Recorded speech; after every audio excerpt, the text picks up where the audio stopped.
Experiment for y'all. We're going to see with this temperature gauge how hot an exhaust manifold gets right on startup. So the exhaust manifold on this engine, this is what we're looking at here. We got a 300 cubic inch inline 6-cylinder made by Ford in a 96 F-150. I'm going to point this at the exhaust manifold over here. Get the laser on there. The manifold looks to be about 80 degrees, 79.5, 79.7. We're going to start it up and see how hot it really is after about 30 seconds of running. So, I'm going to start the motor. You've got 178,000 miles on this motor, roughly.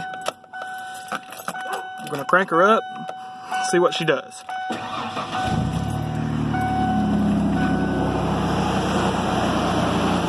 See, you won't be able to hear me, but we're going to watch it heat up gradually.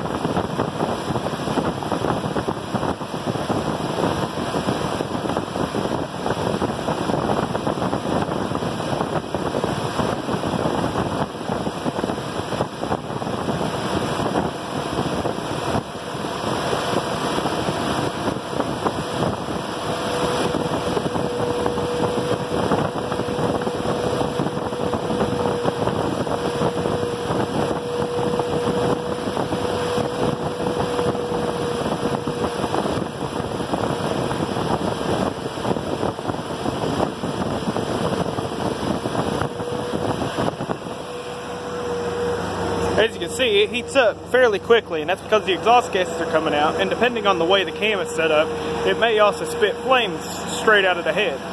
Those are canceled immediately, but they do come out. If you run it with open headers, you may see flames coming out. It got up to 200 there just in that short amount of time, and that's normally what the block runs at on this motor. The exhaust manifold, whenever it's warmed up and idling, it can get as high as 300 to 400 degrees. And if you're running flat out, it can get up to almost 800 degrees. So very, very hot stuff you're dealing with.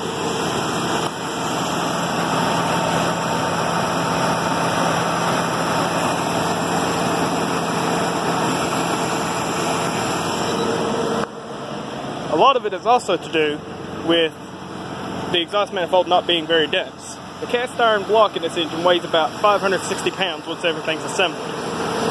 So it takes quite a bit of time for it to heat up to 200 degrees, where it took less than a minute for the exhaust manifold to reach 200 degrees. For this engine, if you take off driving, it may take about 5 minutes for it to warm up. If you just let it sit and idle in a low power state, it'd take about 10 minutes to warm up to operating temperature. Anyway, I just thought that might be a little interesting piece of information you might like to have. Thanks.